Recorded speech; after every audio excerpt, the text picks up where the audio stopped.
1,00,000 మంది శివభక్తులతో కలిసి మహారుద్రాక్ష పూజలో పాల్గొనండి. వెంటనే కాల్ చేసి మీ పేరును నమోదు చేసుకోండి. నిజంగా మన ఇండియా నుంచి యుఎస్కి కానీ యూకే కానీ వెళ్ళే వాళ్ళ పరిస్థితి అంటే ఒక్కొక్క వీడియో ఒక్కొక్కటి చూసినప్పుడు బాధ ఇస్తుంది అనమాట. అదేదో మన ఇండియాలో ఉంటేనే బెటర్ కదా, అక్కడికి వెళ్ళి ప్రాణాలు పోతున్నాయి, లేకపోతే అక్కడికి వెళ్ళి అవమానం పడుతున్నారు, ఇవన్నీ అనిపిస్తూ ఉంటది. ఇప్పుడు రీసెంట్ గా మొన్న ఇన్సిడెంట్ జరిగింది. 28 years అబ్బాయి, తెలంగాణ అబ్బాయిని దారుణంగా చంపేశారండి. సో వాళ్ళ సిస్టర్ కూడా చక్కగా చెప్తుంది, దయచేసి ఎవరి పేరెంట్స్ కూడా మీ పిల్లల్ని కూడా ఇలా పంపించకండి. మేమే ఇష్టం లేకుండా పంపించాము, 3.5-4 years అయిపోయింది అనమాట. దారుణంగా చంపేశారు. సో ఇంకా బాడీ అయితే రాలేదు. ఒకసారి ఏంటి మరి అక్కడికి వెళ్ళి పాపం చావడం బాధాకరమైంది. మరి అదేదో ఇక్కడ ఉండింటే సేఫ్ ఏమో అనిపిస్తుంది. అక్కడికి వెళ్ళడం సేఫ్ కాదు, ఇక్కడ ఉండడం సేఫ్ అని అనుకుంటే అది మూర్ఖత్వం అండి. That's what I feel. Because safety across the world ఎక్కడా లేదు. సేఫ్టీ అనేది ఎక్కడా లేదు. మనం జాగ్రత్తగా ఉండడం ఇస్ వెరీ ఇంపార్టెంట్.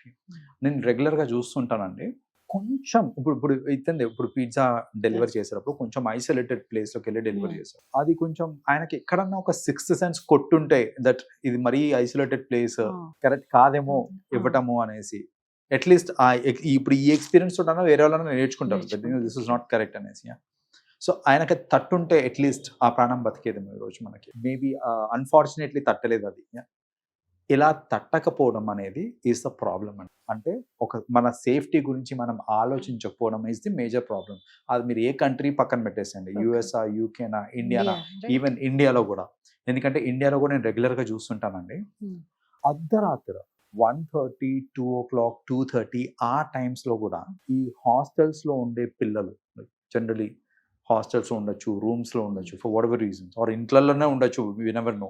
ఫన్ కోసం అనేసి బయటికి రావటము, రోడ్లు ఖాళీగా ఉన్నాయి, ప్రశాంతంగా ఉంది, సరదాగా నేను రీల్స్ చేసుకోవచ్చు, లేకపోతే వాకింగ్ చేసుకోవచ్చు అనేసి బయటకు వచ్చేటప్పుడు ఒక్కసారి తట్టదా మీకు, మీరు ఆ టైంలో బయటకు వస్తున్నారు అని అంటే సేఫ్టీ కన్సర్న్ ఉంటుంది అనేసి.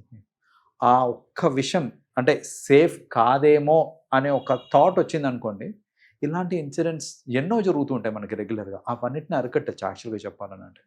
ఇక్కడ పోలీస్ ఇది చూసుకుంటే కూడా వాళ్ళ ప్యాట్రోలింగ్ జరుగుతూ ఉంటుంది, కానీ ఎన్ని స్ట్రీట్స్ అని చేస్తారో, ఎంత అని చేస్తారో, వాళ్ళకు కూడా ఒక లిమిటేషన్ అనేది ఉంటుంది. వాళ్ళు ఎంత చేయగలుగుతున్నారో అంత చేస్తున్నారు వాళ్ళు. మన జాగ్రత్తలో మనం ఉన్నాం అనుకోండి, అంటే ఈ పర్టికులర్ టైంలో వెళ్ళటం నిజంగా అవసరమా, ఎమర్జెన్సీ అయితే ఓకే. ఒక గ్రూప్ తోటి వెళ్తున్నాము, అది కూడా పెద్ద గ్రూప్ తోటే వెళ్తున్నాము, అది కూడా కొంచెం పబ్లిక్ ఉండే ప్లేస్లోనే వెళ్తున్నాము అని అనుకోండి, అది కూడా ఓకే, పబ్లిక్ ఉండే ప్లేస్లోకి వెళ్తాయి.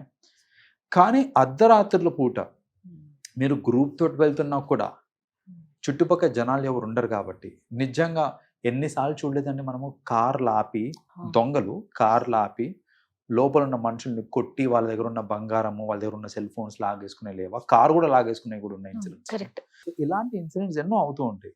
సో సరదా కోసము చేసేటప్పుడు ఒక్కసారి సేఫా కాదా అని ఆలోచించారనుకోండి, మ్యాక్సిమం ప్రాణాలు కాపాడగలుగుతారు చెప్పాలంటే. సో ఈ కేసులో చూసుకుంటే ఇప్పుడు వెరీ అన్ఫార్చునేట్, పాపం దానికి అది తట్టలేదు, దట్ అది ఒక ఐసోలేటెడ్ ప్లేస్ అనేసి. ఐసోలేటెడ్ ప్లేస్ ఇది సేఫ్ కాదేమో అనే ఒక చిన్న థాట్ వచ్చుంటే మేబీ ఈ దారుణం జరగకుండా ఉండేది. కొందరు ఇష్టపూర్వకంగా పంపిస్తారండి, వాళ్ళ ఇష్టపూర్వకంగా పంపించినప్పుడు ఓకేలే అనిపిస్తుంది. ఇలా వాళ్ళకు ఇష్టం లేకపోయినా పంపించినప్పుడు, ఇలాంటిది ఏదన్నా జరిగినప్పుడు అది నిజంగా మనం సరిదిద్దుకొని తప్పు, మనం ఎప్పటికీ ఆ బాధను మర్చిపోలేమేమో అనిపిస్తుంది. ఇక్కడ పేరెంట్స్కి నేను ఒక మాట చెప్దాం అనుకుంటున్నానండి. ఈ అబ్బాయికి పాపం ఇష్టం లేకపోయినా కూడా ఫ్యామిలీ మెంబర్స్ ఫోర్స్ చేసి పంపించారని వాళ్ళే చెప్తున్నారు, ఫ్యామిలీ మెంబర్స్. అండ్ వాళ్ళు ఇప్పుడు బాధపడుతున్నారు, పంపించకుండా ఉంటే అయిపోయి ఉండేది, ఇది అవ్వకుండా ఉండేది కదా అనేసి వాళ్ళు ఇప్పుడు బాధపడుతున్నారు. బట్ పేరెంట్స్ అందరికీ నేను ఒకటి చెప్తానండి, పిల్లలకి ఇష్టం లేకపోయినా మీరు ఇలా ఫోర్స్ చేస్తున్నారు అనుకోండి, ఈ పర్టికులర్ జాబ్ చెయ్యి, లేకపోతే ఈ పర్టికులర్ కంట్రీకి వెళ్ళు, ఇది చెయ్యి అని ఏదైనా ఫోర్స్ చేస్తున్నారు అనుకోండి, ఇక్కడ ఈ అబ్బాయి చనిపోయాడు, ఇది అల్టిమేట్ పనిష్మెంట్. కానీ కొందరు ఎలా ఉంటారంటే లైఫ్ లాంగ్ సఫర్ అవుతారండి, లైఫ్ లాంగ్ సఫర్ అవుతారు. నేను క్లాసిక్ ఎగ్జాంపుల్ చెప్తానండి. ఇక్కడ వన్ ఆఫ్ మై ఫ్రెండ్స్, వానికి అసలు అబ్రాడ్కి వెళ్ళే ఇంట్రెస్టే లేకుండే, వాళ్ళ పేరెంట్స్ ఫోర్స్ చేసి మరీ పంపించారండి అబ్రాడ్కి పంపించిన తర్వాత వాడక్కడ పడ్డ తంటాలు, నానా తంటాలు, అక్కడ జనాలతోటి ఉండలేక ఇష్టం లేక ఇంటికి ఫోన్ చేసి అమ్మా నేను ఉండలేకపోతున్నా ఇక్కడ, నేను వచ్చేస్తాను, వాళ్ళ నాన్న చెప్పిన విషయం, నువ్వు ఇండియాకి వస్తే నేను ఇంట్లో కూడా రానియను, నేను ఇంట్లో కూడా రానియను, నువ్వు ఏం చేసినా నువ్వు అక్కడే ఉండి చెయ్యి, ఇక్కడికి మాత్రం రాకు, నువ్వు ఇక్కడికి వస్తే మాత్రం నేను ఇంట్లో కూడా అడుగు పెట్టినాను నేను. ఇప్పుడు ఆ అబ్బాయి పరిస్థితి చూడండి, ఇండియాకి రాలేక. రైట్, జనరల్ గా అలా ఎవరన్నా కష్టపడుతున్నారు అని అంటే కొంచెం మనసున్న వ్యక్తి ఎవరన్నా సరే అసలు వద్దు వచ్చేరా నువ్వు, పర్లేదు నేను చూసుకుంటాను ఏదో నేను ఒకటి చేసుకొని అనుకుంటారు. మనం బతుకుతామని బతకచ్చు అని అనుకుంటాం అనుకోవచ్చు. కానీ ఖచ్చితంగా కానీ ఈ కేసులో మా ఫ్రెండ్ వాళ్ళ ఫాదర్ చెప్పింది ఏంటిది అని అంటే, నువ్వు రావద్దు, నువ్వు అక్కడే ఉండు, ఇక్కడికి వస్తే మాత్రం ఇంట్లో కూడా రానియను నేను అని చెప్పేశారు. చెప్పిన తర్వాత ఈ అబ్బాయి అక్కడ పడ్డ తంటాలు, అతను చేసేది ఏంటంటే అక్కడ పొద్దుంతా part time jobs, Monday to Friday, అక్కడ ఫ్రెండ్స్ లేరు, బికాజ్ అక్కడ జనాలు ఎవరు నచ్చలేదు ఆయనకి. సాటర్డే సండే ఈ 2 రోజులు ఏంటంటే మందు బాటిల్ తెచ్చుకొని సాటర్డే సండే మొత్తం మందు దాక్కుంటూ ఈ మన ఓటీటీలో సీరియల్స్ సినిమాలు అవి చూసుకుంటూ, ఈ వెబ్ సిరీస్ అవి చూసుకుంటూ పొద్దు నుంచి రాత్రి దాకా అంతే.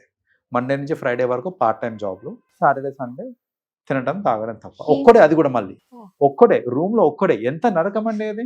అసలు లైఫ్ అంతా ఏమైపోతుంది. నిజమే. అలా అతను అక్కడే ఉండి ఇంకా అక్కడే చేసుకుంటూ ఆ మనిషి ఎలా తయారైపోయాడంటే, అతను అబ్రాడ్ కి వెళ్ళక ముందు జనాలందరితో బాగా కలివిడిగా ఉండి మాట్లాడి కొంచెం యూనో సెన్స్ ఆఫ్ నవ్విస్తే నవ్వటము, అతను జోక్ చేయడం ఇవన్నీ ఉండేది.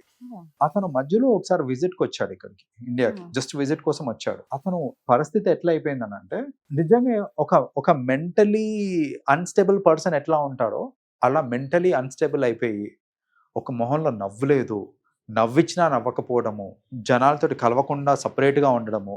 అతను ఇక్కడికి వచ్చి ఒక 1 month ఉన్నాడు. 1 monthలో మా అందరిని ఒకరోజు కలిశాడు. అంటే అది కూడా మేము ఫోర్స్ చేస్తే కలిశాడు. కలిసినాక కూడా చాలా అన్కంఫర్టబుల్ ఫీలింగ్లో ఉండే అనమాట. అతను ఎప్పుడెప్పుడు వెళ్ళిపోతామా అనే ఫీలింగ్లో ఉండే. ఆ లెవెల్ ఆఫ్ ట్రాన్స్ఫర్మేషన్ వచ్చేసింది. అంటే జనాలంటే విరక్తి, నేను అలవాటు అయిపోయింది, ఒక్కడే ఉండి అలవాటు అయిపోయింది. ఉండి జనాలతో కలివిడిగా ఉండడం కూడా మర్చిపోయాడు ఆ అబ్బాయి. ఆ లెవెల్ ఆఫ్ ట్రామా. అంటే ఇక్కడ చూడండి, ఈ అబ్బాయికి లైఫ్ లాంగ్ పనిష్మెంట్ కదా ఇది. ఇప్పుడు ఇందాక మనం మాట్లాడుకున్న కేసులో ఆ అబ్బాయి చనిపోయాడు. బట్ ఈ కేసులో ఈ అబ్బాయి బతికే ఉండి లైఫ్ లాంగ్ ఈ శిక్ష అనుభవిస్తున్నట్టే కదా. ఇప్పుడు ఇష్టం లేని జీవితం బతుకుతున్నట్టే కదా. అదేనండి పేరెంట్స్ కి చెప్తాను, మీకు నచ్చింది చేపించడం కాదు. కొన్ని చోట్ల ఆ స్ట్రిక్ట్నెస్ ఉండడం ఓకే, కొన్ని చోట్ల ఇంటర్వెన్షన్ ఉండడం ఓకే. బట్ పిల్లలకి ఏమి ఇష్టము, మీరు తీసుకున్న డెసిషన్ వాళ్ళకి ఎలా ఇంపాక్ట్ పడుతుంది అనే ఒక చిన్న ఆలోచన, అది మీరు ఫస్ట్ ఆలోచించి తర్వాత డెసిషన్స్ తీసుకోండి. ఇంకా వాళ్ళంతా ఆ స్టేజ్కి వచ్చిన తర్వాత నువ్వు మారు అన్నా మారరు, ఇంకా నువ్వు దగ్గర తీసుకున్నా రారండి. అయిపోయింది. తలుచుకుంటేనే భయం వేస్తుందండి. Thank you. వెల్కమ్ అండి.